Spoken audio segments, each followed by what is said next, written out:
Chỉ nhớ trong đấy lú rò đó chỉ nhớ trong bể tròn xứ chỉ cho mấy tu lần đầu nữa nó bị hụt chân nọ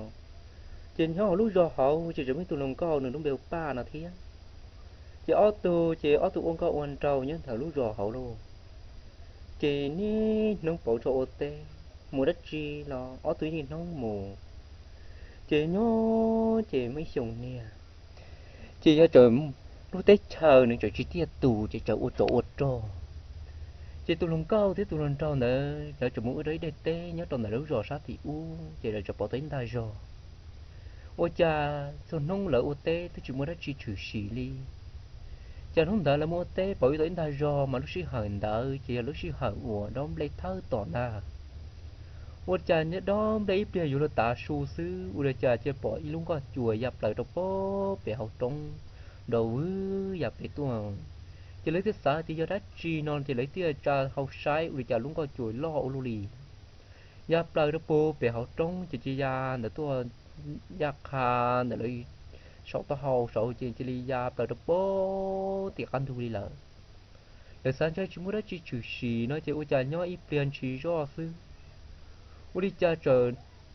ya plei luôn đó ngu để trong sáng đầu tua ui cha ya kia là sư chỉ đi cho ở lúc đúng chia là đâu lỡ chỉ là xả ra thì do đã chỉ lên trai chỉ sĩ tư kia ta đã tổn thu tê lỡ chỉ ở luôn mong bông nữa nên chụp bông kia lỗi nhiều liền chỉ do sư ta chỉ lỡ cho số in đàn tu chỉ này nhó ra lại đẹp tê ta chỉ lỡ chỉ ta cho chỉ này bông lọt ra lại đẹp tê chỉ kia cho số chỉ mà cho ôi cha ít liền chỉ do sư đúng có gian đặng hơn chỉ bông ở luôn bông để chỉ đi bông đồ là bó đặc cứ hai này là chỉ đi bông cho bông đặc cứ hai trên đó bị bông đó bông đặc cứ hai lì chỉ lấy cái bao thì ô đúng có chuột mà cho mỏng bông xí luôn chỉ thòng đó chỉ lên chai hàng thía là chỉ cả tờ lỗ té là nó sưu tầm chỉ xứ lợi chỉ khi là tờ giò đi là chỉ tờ ốp bên nó tờ cá xứ chỉ đi sợ uo tròn tờ cá nhía đâu lúc tết chờ đó chỉ tôi luôn trâu đó cho hai đứa tôi luôn có hồi tiền nhon đợi ví dụ đi chả chỉ thòng đợi tôi luôn trâu nữa thì đi bỏ tới lúc cá chùa nữa lúc đó chỉ đi bỏ tới lúc cá chùa nhớ đầu thì là đủ rõ sát thì tí mà lúc cá chùa đó mà nó cũng mới tụ đen từ lò nhá họ cá chùa thì mà chịu to cái lúc họ chùa này chỉ to hành chỉ to chỉ chơi và vá to là sư chỉ nên thứ hai đó là như này thế này chỉ là gì cho nên cái tiếng này cha hậu chế là tiếng này sở đầu mùng cầu lúc họ chùa đó mà ô chỗ trôi nhà cơn gầu là đi luôn chùa nó số địa số họ số mỏng bồng đó pi bông có theo có chào sư cho nên tôi cho nên tao đi học báo chí nó rồi là lúc giòn ở xin trả rèn ở tà này chỉ cho nên chia to lên lại chỉ là nhon chia to chỉ là thế thì sợ cho ôi rồi nó tà đó luôn chỉ là thế thì kia đó khác rồi nhớ thì giọt đồ thế chỉ nhon thì giọt chỉ tin đua thòng đỡ rồi chỉ phải muốn gì tao ý ó lì chỉ phải uo trò luôn uo trò báo chí nó chỉ kia cho tôi trò là chỉ cho sát tù nữa kia tà lấy thế chỉ nhớ tao ý lúc lì tao cá gì chứ ô là cho y một té nào chỉ tôi luôn trong đã chuẩn thì thấy bó mỏ chỉ như luôn trong đã chọn tôi luôn câu thì tôi luôn trong đã dùng một bự té thì anh nhân trong nhà anh đã lâu là gì nhà mùa là một bự rồi để té là các chuột là bó đầu cháu tôi chỉ tao lùa thế cháu tôi hai chị như luôn câu nữa trần cho như mùa trần cho đi nụ thế này nhá mù thế chỉ như luôn trâu như mùa mù như tôi không có mù để chè nữ phê ni mò là cá mù oxy là chúng thật không có đồn đầu là để tê hàm bò đó chỉ mới nấu nia chè nó tôi trở yên vô là một trễ nó đó nó tôi để vô là một trễ chè ô nó tôi nhục lên lọt cho thịt đồ giò xí luôn ôi cha thơ mòn đỡ xí chè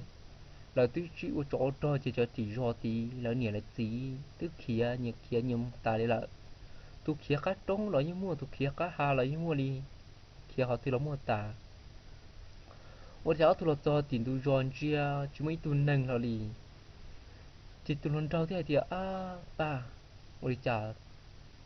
thì giò thì chúng mấy tụi nâng lì ôi chả lì lúc xí hờn đỡ mà nếu lúc xí hở ùa rồi nó tròn tu đỡ chí mong tên đỡ mà nếu đâu bị trốn mà lúc xí hờn đỡ mà lỡ y nhịp bố cái bún bùa lúc xí hở ùa lửa ngã đây tuổi thù tuổi trò này rõ rệt thế nọ ôi chà ở tụi nó tròn chí thì tòa sư thì tụi luôn câu thì chơi lần đầu có gì mà má một sai sai nhiều đi chả là chỉ tụi nó câu thì lên trại trong việc cầu kế chỉ tụi nó tia tia cho nó có nhóc còn nó nữa hay cũng một sai sai không phải trả rồi mà nó hay có chỉ tụi nó trâu thế đi má nhà một sao ô chúng mới đã chiều bỏ ít tu chỉ nên giờ nãy chỉ có nhiều luôn chua sư ngài trở đi đáp họ gì rồi tỏ sư cho nên trai hay cho nên thế thì nó khá là một trẻ và chỉ muốn tỏ tụi nó cao cho nên nó tỏ tụi nó cao cho nên thế tụi nó cao thì đẹp ấy sẽ có mù trong đi chả cho nên thế thì ô chỉ tao là điều cho con nhiều của chỉ con này có chính chỉ là muốn tè là chỗ chả chúng mới tôi tin năng là gì chụp bởi tôi tin năng gà đáp họ sư chỉ trong nó chuyện chơi lú giò nó tên chơi là uất chỉ tua cho lú giò nó luôn cháu tôi tin là chỉ xía kia đỡ một trong đầu ua để tê chỉ thằng đó chơi như nhiệt như nó có nhiệt thế tí tôi một tuần đầu gì tôi hay đi nhìn nhá thế nhìn nụ chỉ là tôi kia luôn chỉ chỗ tôi xứ nếu tôi một tuần đầu ôi chả có chú tuần tì thì chú mấy tuần này chẳng chơi nhìn nhá thế nhìn nụ nó mù sao chỗ nó là gì mù wow lự xứ ở tôi muốn thiệt thông được cái tên tôi tế là gì nó thì thằng đó tôi trai hù thì ở tôi cũng chỉ thắt nhẹ hù chớ tôi nhảy biến chỉ cho thằng đó yếu lo trốn tôi nè chớ tôi thấy li nhà nông đầu thì tiệt ô trời con nhà nông gặp bao trời gặp kia luôn chớ tôi thấy mù tôi thọ cắt tê tàn rồi tóm tôi bố bị lúc cứ hà chớ tôi một bữa mò nó phải cứ hà phải cho con tổng nó lo phải lúc cứ hà ồ thấy tôi nhớ đến đó chớ tôi nhớ phải mò chứ không đỡ cháu tôi thiết tàn đỡ mà luôn đỡ lo cho bố tìm đủ rõ sao thì u chơi nè nè thế này chỉ là phổ đồng cậu tôi nó phát chùa tí chứ cháu tôi là to tí cũng chơi tí to tôi chỉ nói đã chỉ lì chứ thằng đỡ cháu tôi chơi plá hẳn thế chứ nha nôn rau thế hay đâu tôi không có tiền có giá trị nhiều của má một tí rõ rồi của một nhà sẽ bắt đầu mình thủ là ua đó nó chứ tôi không có thì cho nó có một câu đồng sai nè tôi không có thì là nho tiêu giờ thì nó phát chùa cái thằng đó chơi tôi luôn trâu thế là y mà nhàn đã thằng đó mà thứ hai vừa lo trộn tu thiê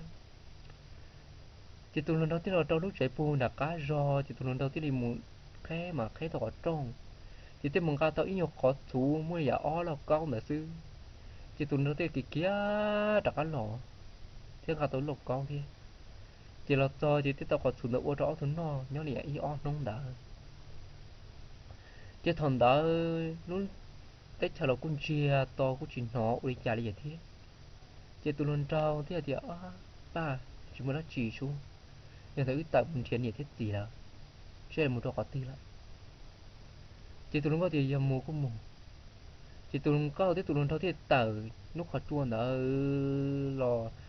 tàu nữa cái nữa là trâu po là cái rò thì tàu tạo nên một trâu po thì sao kể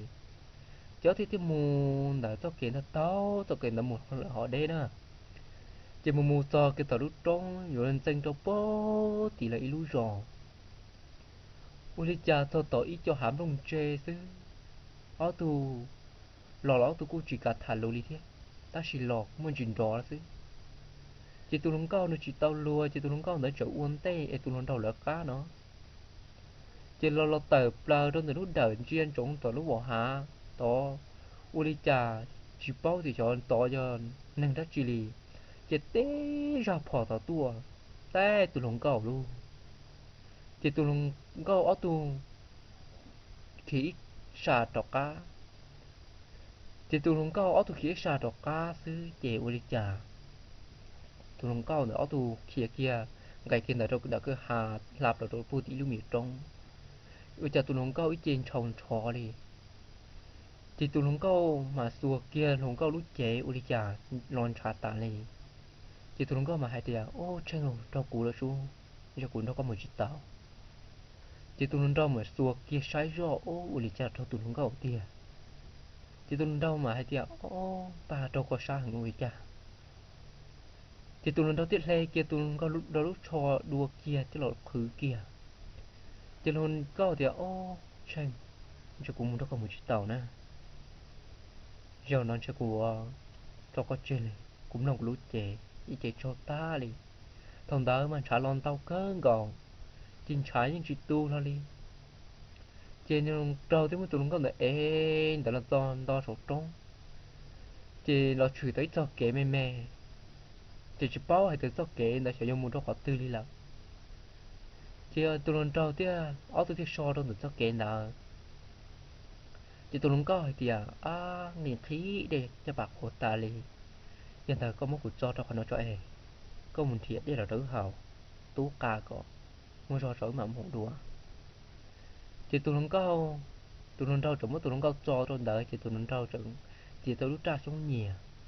chỉ tụi nó đâu nó trở im mù ca đây bỏ là cứ ha trở rõ tụi hào tiếng ha là rõ tụi hào ta chỉ nhỏ nhục tiền chỉ do các tiếng một cậu tại nó chỉ sư chỉ ô như nó câu tụi còn nên nó đâu tệ đâu chỉ tụi nó câu cho hai đầu tụi nó đâu thì giờ còn đâu không một chiếc tàu lại đâu cũng lòng của lũ trẻ ý chỉ cho ta đi của lũ không một tờ tờ đi sư cũng lòng của tôi sẽ tao ba nhưng chơi giàu dù sư chơi rồi nó chơi của cho có chơi giờ thì của cho có chơi là nó có một thì sẽ bộ phận này thế gì là cái có khi đầu này thế gì là cho thầu tiên con giờ tôi của nó có mặt ra tôi sai của nó sư thì tôi luôn đâu thế thì có sao lý có của cho có cả tàu gì có những cái gì sư thì tôi luôn có trả tiền tao là trả được cũng không có lối chỉ tao là lý chỉ tụi nó có hai lũ tàn thò chứ chỉ tụi nó có sát tệ chỉ đi bạp luôn là tụi nó đâu sát tệ này chỉ đi trao ta cho thôi chơi liền là chỉ tụi nó trao thế bao thì ô tụi nó chơi tụi nó có cho tụi nó đâu chơi luôn chỉ tụi nó trao thế này hô cô không để cho nó tua lên lại ta chỉ tụi nó trao thế xả ra thì u chỉ tao đi trả chỉ tụi nó trao xả thì mỗi em mù lò hà rụng đá rồi nó chơi cho nhau cho có từ chỉ tụi nó trao thế này thì tôi ít tu sống nhẹ cho là muốn lìa cho một khơi tội luôn khó nó trong đặc ác kề chỉ tuần sau thêm một tía tàu bao đành tua cho là chỉ tuần sau thêm một tuần câu trò bùi trong trò hào mới đây bùa ở đây thái chỉ thêm mới đây võ đó sát sầu gì thì là mua bỏ võ đó ô lúc miệng già đó sư chỉ tuần sau có quá ta kể lì chỉ tuần sau thì ôi xiên lò chỉ là nó chửi trong tay lưu rõ đó mà mới cho mong nhỏ thì ôi cha này là to ôi cha chọc mong đỡ thật tớ cơ ngọ lì chỉ tao bỏ đua thế chọc mong đỡ ý tử chỉ tao nhau ok lì cho nên là to cho nên chứ là nông nên nè thế nữa gì cho nên chứ ô để chỉ bỏ là lì cho nhớ đâu có tư lì là lấy nhớ đâu lưỡi giò nó là chỉ tao là có tư lò lì chứ tôi tú lùa là chỉ tôi hồn trâu này thế này nhó rồi lại nhó lưỡi giò đó tao mua lì y o lưỡi lì nè chơi nhó chỉ thiên nó xó hay chơi nhiệt nhiệt thế này tí nó chỉ là chọn nên nhưng nó rồi là tao muốn nhớ trở lại lũ rồi chỉ tôi tao nói thế là tao kiện chọn là tôi muốn cho thì lũ rồi nên thế này thì nhau thì thế một sau lũ rồi là chỉ thế nó nông chỉ để thế tiền lũ trẻ nhá tao bé hậu rồi chỉ ấp nếu thế một sau bé hậu rồi nên thì nhau phải trẻ thì chỉ thế một con ít đua đâu nên nên chỉ ta chỉ ô ít tiền chỉ trồng tu chỉ cho nên là tế lò rồi ra chỉ tôi luôn câu nỉa thiết gì cú lò thì chỉ tôi luôn câu nỉa thiết gì chụp bỏ tụt tút lùa là lọt so chè